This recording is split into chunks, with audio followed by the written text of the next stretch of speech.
So I think that in this busy, complicated world of business, it's about figuring out what is the very next thing that we can do, right?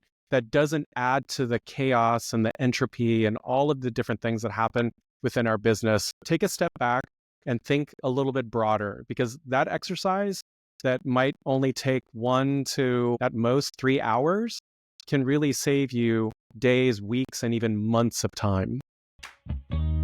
Building great experiences, revolutionize your business. Building great experiences, innovative strategies. Building great experiences, elevate for your customers. Like, comment, and subscribe. Hey folks, this is Drew Burdick with the Building Great Experiences podcast. With me today, I have Skipper Chong Warson, who is a fast friend of mine. We connected on a Slack community, and we're fellow Carolinians. And so really excited to have him on the show.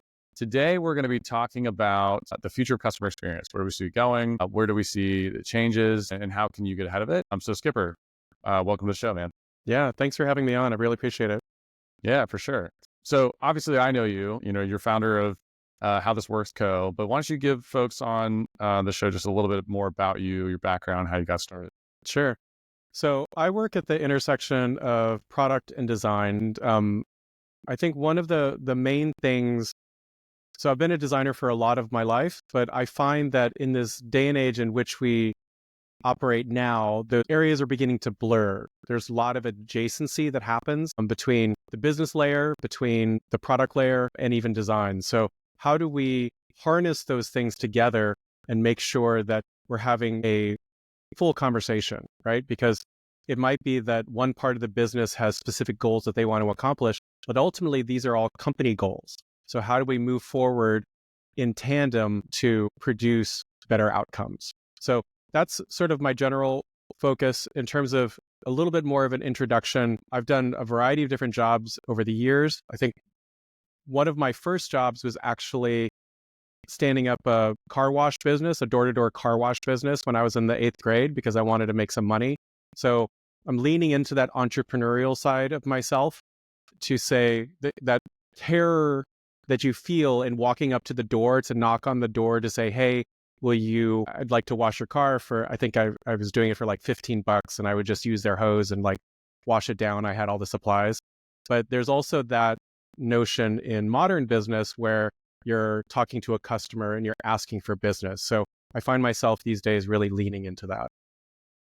That's awesome. And you're in the Raleigh-Durham area, correct? You're currently in the Raleigh-Durham area. That's right. In Raleigh. RTP. Awesome. Yep. So today, like I said, we're going to be talking about future customer experience. I know you and I have had this conversation a few times before. I've also written a lot of content about this, but I'd love to hear your perspective, looking forward, call it 3 to 5 years from now. And what are the things that are going to be different? What are things that companies will be doing to be more successful? And what are things that people should be thinking about as they're preparing for 2025? Yeah. So I think there are a lot of things that are in flight, and it's always interesting to think about what's could happen in the future, what's happened in the past.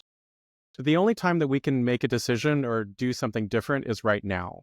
So I think there are a lot of things that have been developing over time, and this notion of confirmation bias, there are a ton of them that we're going to either think or rightly say that I saw these things coming. Whether that's true or not, it doesn't really matter. So let's brush that off to the side. But I think one of the things that's coming up is, and we talked a little bit about this, we've recorded an episode of my podcast, the How This Works show, where we hinted at this a little bit, but I wanted to dive into it a little bit more.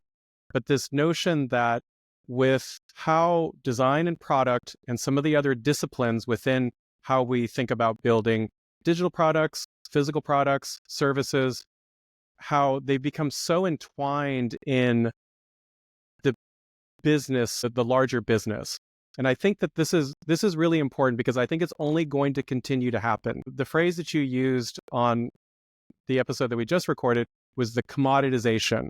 And I think this will continue to happen. What is the value of the work that we're doing how does it ladder up into what the company wants to accomplish? I'm actually in the middle of rereading Teresa Torres's book, Continuous Discovery Habits. And I think one of the important things that book has just a wealth of information. If you don't know this book, if you haven't seen it, to the listening audience, you should go read it now. But the idea of being focused not on outputs, which is building all of these features, and what is that thing that we're going to use to entice customers or to build customer value, but what are the larger outcomes that we're working towards? How can we, as folks who work on these things, who visualize these things, also facilitate some of these processes? How do we push these things forward in a way that brings everyone together inside the company? Yeah, that's good, man. Building on what you just said, the commoditization piece, I've talked about this notion that there's like 4 altitudes of experience: product, service, brand, and then ecosystem. And I think a lot of companies right now, they think about product and service and like, how do we make the product experience better? How to make the service experience better? And then some think about brands, kind of like the totality of all the different ways that are interacting with their customer. For sure. Right. But I think a lot of folks kind of neglect or ignore the ecosystem piece. Yeah. And the ecosystem is like cross brands, right? So if I'm like, a good example I've used is the Apple Card, right? The Apple Card is an experience that's combined between MasterCard, Goldman Sachs, and Apple. That's right. And it's very seamless, very easy experience. But it's because they've intentionally designed this like experience that they connect all of those pieces. So that as a customer, you don't really even feel the friction of like, oh, I'm now using a MasterCard to MasterCard processing a transaction. Now it's like Goldman, oh, there's the cat, I'm getting Apple Cash. Right? That's right. All of that is like, you don't feel it at all. And so I think that if you look towards the future of customer experience, to your point on commoditization, I think businesses are going to have to think at different altitudes. Right? Yeah. They're going to have to move out of thinking just only at these lower altitudes of experience of like, how do we make the digital thing a little bit better? Or how do we make the, the service experience a little bit better?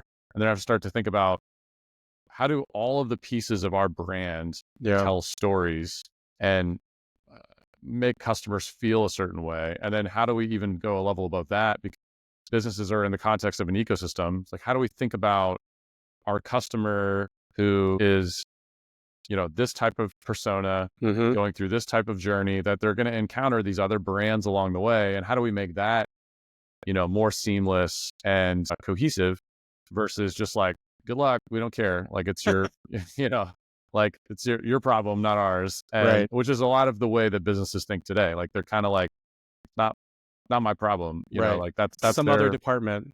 Yeah, exactly. Right. Or it's this partner organization, it's this vendor, it's this other entity that we work with that's not us. Exactly. And because they don't sort of like take ownership, I guess, of that part of the customer journey, it creates like frustration, right? Like a good example that I'd point out is like airfare. So like recently I just went to St. Louis and I booked travel through Chase Ultimate Rewards. And there was like some little snafu with the travel thing. And Chase, like their customer service was extremely helpful. Yeah. This is actually like the second or third time this has happened where they've gone out of their way to like, they called American Airlines, they like coordinated, they did all these things, and it was like super seamless. By contrast, like there's other companies, I won't name names, but there's companies where it's like, you're maybe dealing with like you're purchasing a product, but then there's another company that is like handling the warranty side or like, right. And so then when you're like, hey, the thing broke, I need to fix it. And they're just like, yeah, you got to go talk to the warranty company. Right. And you're like, but I bought it from you. Like, why wouldn't you help me? Like, and so it leaves a bad taste in your mouth because you're like, I'm never buying anything from this company again. Even though it's not like, it's not necessarily their fault that the warranty experience is bad. It's just like, why not carry the extra, like, using a football metaphor, like carry it the extra yard into the end zone. Like, why are you like, I had a great experience buying it from you. The product is great. Right. Like, but now you're just like throwing your hands up because you don't deal with the warranties. Like, come on. Right. So I think that consumer expectations are changing. They are. And we are all much less willing to deal with those types of like pain points in a journey that's like, again, it's not necessarily that a part of the journey that this business or brand may control or manage, but it's still an important consideration. Yeah. Two examples come to mind, one of which you just posted about recently here, and you posted about this in December, about buying a stack of laptops from the Apple Store, right? And doing it through the business channel, right? Because this is for StealthX. So that's a disconnect from the Apple Card experience, right? You seem to be a very satisfied Apple Card customer, but yet this other way in which you interacted with Apple directly, it was not Terrible. it took you so long. I mean, you said, I think you said it took you hours to do this. Yep. Yeah. Yes. Great example. And that's a perfect one where it's like, I'm a small business customer and I'm a consumer. That's right. Consumer experience is fantastic. Right. But frankly, because the business experience was so bad, I'm like actually starting to question Apple, like, which I've been an Apple guy for a long time. Right. And I'm like, man, this is terrible. Like their customer service is trash. Like there's little documentation on how to do this. Right. So yeah, and agreed. Like, of Apple, who's touted as like one of the best sort of brands for experience in the world, still has those sort of pain points. Yeah. Well, and the other example that I thought of is Amazon, right? Amazon, huge marketplace, whatever you think of it, call it Bezos Mart or whatever it is. But when you order something on Amazon, unless it's something that they're making, that's a marketplace that has a ton of different vendors. And so when you get something from Amazon, it may not be Amazon's problem that you get something that's not great, but we all conflate it or to say, yeah, I had this problem with Amazon. Amazon sent me something bad. It's like, well, is it Amazon or is it the company that makes the product and put it into the Amazon system to send to you? Yeah, that's a really good example. And to your point, like as a consumer, you don't really think about the fact that there's another vendor fulfilling the order. All you're thinking about is like, I went and bought this from Amazon. 100%. Why didn't I get it on time? Right. Why is it breaking already? Like, and Right. so, companies like Amazon are going to have to start to think about how do we ensure that even when we're not the ones directly responsible for fulfilling the order or building the product or any of those things, like how do we make sure there's a quality control, quality assurance, and, frankly, like they're going to have to eat some of that cost, which they already are, right? They eat the cost on returns, right? Because they know that having those customers be happy over the lifetime, they're going to make more money or they're going to make that money back. That's right. So what are some other things we've talked about, like, the commoditization of everything and the shift towards thinking more about the bigger picture, why and the value and the outcomes, as well as like, those kind of cross-brand experiences. What are some other things you think might become more important in the years to come?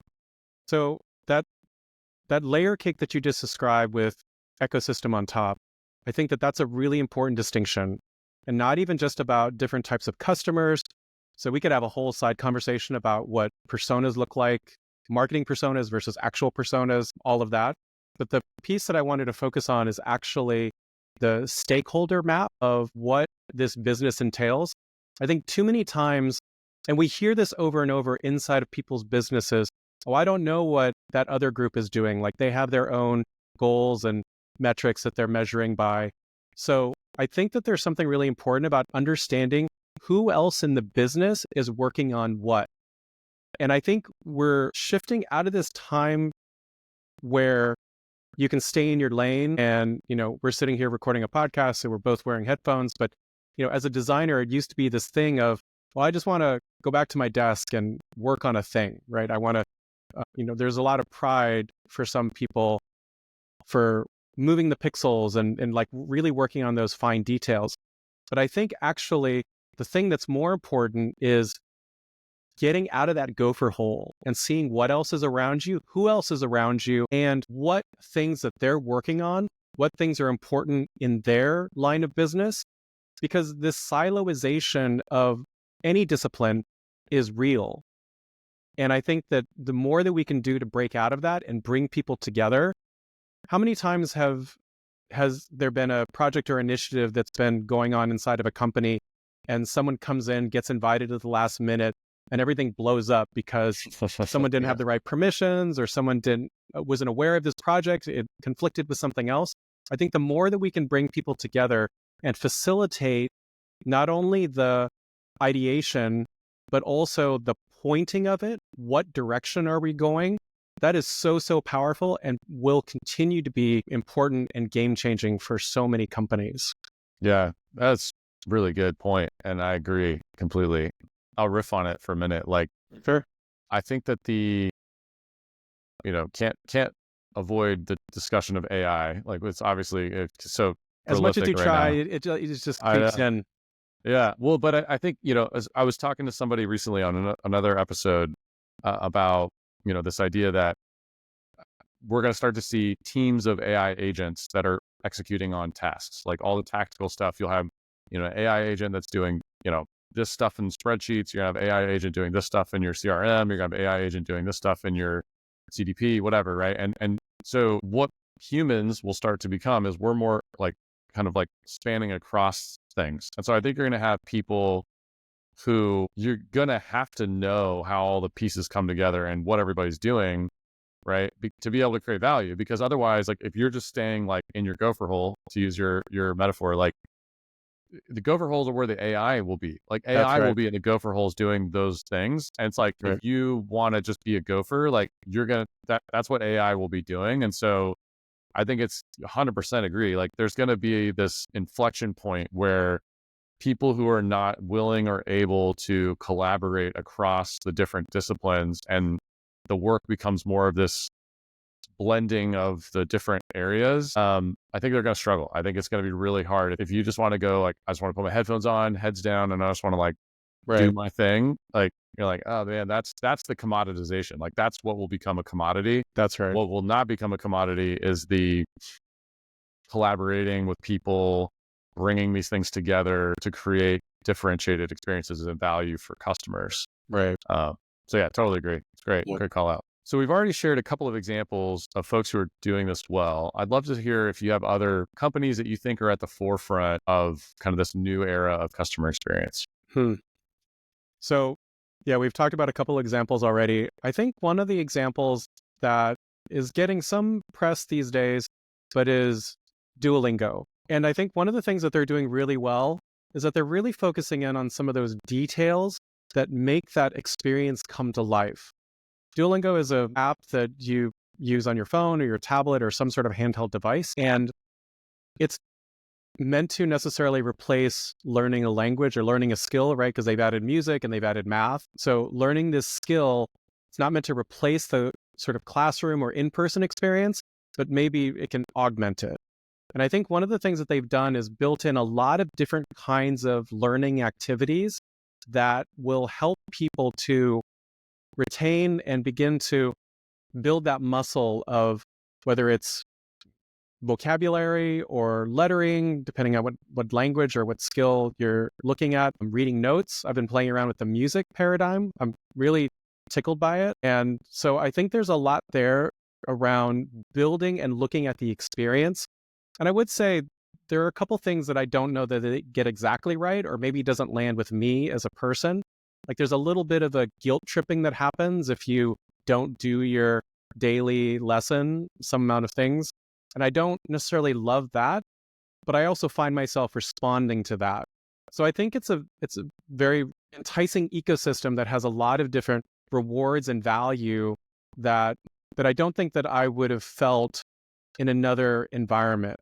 And granted, I have taken language classes and sort of been in learning environments, so I've experienced that, but there is something interesting where Duolingo almost feels like a little bit of a companion to me that can do a bunch of different things. And there is gamification around this idea of learning, right? Whatever learning means to different people. But I also think that there's something really valuable and satisfying about it. Yeah, a great example. I also reminds me, so there's a guy actually who's in Charlotte, Joey Ellis, who's their, I think, lead illustrator or animator. One of the things that I love about Duolingo is they have a lot of these little characters and these like surprise and delight moments throughout the experience that separates them from any of the other like sort of language learning apps or brands. For sure. I think that's what we've been talking about. They create this differentiated experience. They're making this like sort of friendly companion. You've got the little owl and he's talking to you, and it's those little things that set them apart from anyone else, right? And yeah, I think it's a great case study of a brand that's investing in creating something that is unique, is memorable. They're not just sort of like doing what everybody else is doing, right? Because frankly, like with OpenAI, GPT, Claude, these LLMs, like you're going to be able to start just talking to GPT and it's going to teach you languages. You're going to be like having a conversation and be like, hey, tell me that. But I think what will differentiate Duolingo from just like a regular LLM is the humanity that they infuse into their product, right? And these sort of like moments where you're like, oh, that's how did they know, right? That's like right. that's cool. Right. So yeah, great example. And respecting the process, I think, right? Because that's a lot of the promise of the large language models are saying, all you have to do is prompt it and you'll get all the answers. And while that might be true, what do you then do with the answer? Can you articulate it? Can you talk about some of what lives underneath that answer? Can you talk about other kinds of knowledge that factor into that?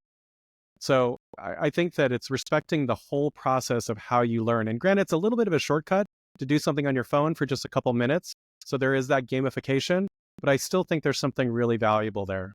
Yeah, it's good. One I like to point at is Notion. I'm a big fan of Notion. And the reason why I pointed that one, they've done a couple of things that I think are really cool. One, they have a really great community around it, right? And they're at the kind of nexus of that community. And they've set it up where they have this kind of creator economy around it, right? Where people can come in, they can create templates, they can sell them, right? And so because they're at the nexus of that community, they've kind of positioned themselves where they're the sort of expert for, that stage of company or size of company and that type of, individual.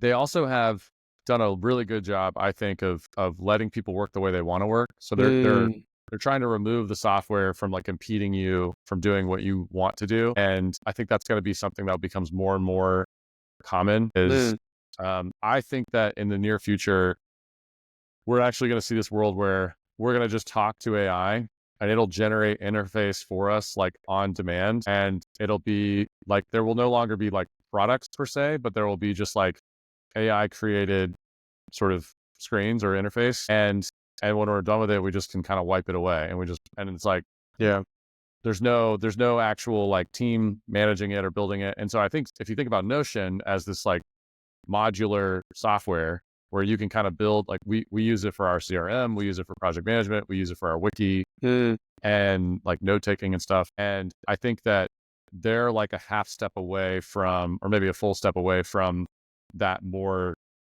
kind of like, I make what I want using this tool versus the tool dictating how I work. Right. So those are some of the things that I think are pretty fascinating. I think they're doing a pretty good job. They've also like, they listen to their users, they incorporate the feedback, they really do a good job of like integrating with other tools and platforms so that, you're not like to the ecosystem conversation we're having, you're not like, this doesn't work with this thing. Okay. Yeah. So, I do think you're right. I think that notion of hyper personalization, we're on the cusp of that. We're beginning to see all sorts of ways in which, and I think we're also becoming savvy as consumers to the point, my 10-year-old kid, they'll get on something and maybe it's me as a designer, my influence in their life, but this idea that like, why does it look like this? I don't want it to look like this. This is not what I need. So I think already we're teaching the younger generations to pay attention to those things and also expect for those things to be responsive to the things that we want. Yeah, that's right. Yeah. I'm sure since you have a 10-year-old, I have an 11-year-old and an 8-year-old, and my kids love to play a couple of different games, but all the games that they play, it's very fascinating. It is a lot more of this choose your own adventure, design what you want. Like my son plays Fortnite and I'll play with him, and they have like the whole way that they approach the experience, the interface is very different than like sort of like, what we would want or expect, right? And what we're accustomed to. It's just like they're pushing the bounds a little bit. And then like Roblox, like my kids don't really play it, but like a lot of their friends do. And it's ultimately configurable, personalizable to like whatever you want. You can pick a server, and Minecraft, same thing. So I think you're going to start to see more of that as Gen Z and Gen Alpha become more kind of, as they age. I think you're going to start to see that influencing like how the experiences come to be. Plus one. Well, we're kind of in our final minutes. I would love to hear thoughts on like, what are some tactical things that our listeners can do to improve or prepare for the future of customer experience? So in bridging from what we talked about before, this notion of moving together, there's actually a product, and probably by the time this episode comes out, it'll be sort of ready to go as part of the offerings at How This Works Co. So please forgive any sort of selling that this might sound like. But one of the things that we're working on is this idea of how do we align early about those problem spaces that we're seeing, those frustrating points, and what are potential solutions that could move us forward. So in that realm of it's not necessarily an easy thing to get everyone together, but what is a really small thing that can be done to improve the experience? And actually on the episode for How This Works show, you had said one lesson that you wish you learned earlier is this idea of, is it one step at a time? Am I saying that right? Or doing the next right thing. Doing the next right thing. Thank you. So I think that in this busy, complicated world of business, it's about figuring out what is the very next thing that we can do, right? That doesn't add to the chaos and the entropy and all of the different things that happen within our business. So that's something that I think, like, take a step back and think a little bit broader, because that exercise that might only take 1 to at most 3 hours can really save you days, weeks, and even months of time. Yeah, completely agree. It's two things I'll throw out there. So one, obviously with the sort of AI consumption, consuming everything, a lot of folks are kind of like, I don't really know what to do. Like, I know how to use it, I don't know how to apply it. So actually I co-authored this playbook. It's kind of like helping people with their North Star. Yeah. On like, it's great. How do you use it? Thank you. So for those listening, definitely take a look. We put a lot of, love and labor into it to help companies and leaders think through how to apply it in their context and their industry. Has a lot of practical stuff. So check it out, playbook.stealthx.co. The other thing, I think, practical piece of advice that I would give, I mentioned these altitudes. And I think there's like a very real need for companies to start thinking at a different altitude and start to sort of like map out, how does your customer cross from brand to brand 100%. or service to service, like omni-channel notion. Yeah. It's like, it's really, it's easy to kind of forget that. Like, it's easy to just fixate on like, oh, we gotta make the onboarding experience good, or we gotta make the check-in experience good. And then you kind of neglect the fact that really over here, your customers hate this, right? Right. And like, they could care less about your onboarding. Your onboarding's fine. Right. It's like, really, this is the big problem. Right. So, I've said this before on the show, like, talk to your customers. Like, don't 100%. Assume that you know what they want. Like, talk to them, really gather those insights, and then start to really develop a plan for how are you going to move up in altitude and create that differentiated experience. And it doesn't have to be many, right? Start with 5. Yep. There are other people who have some other numbers, but I like to use the number 5 because that feels like pretty doable. I can talk to five customers.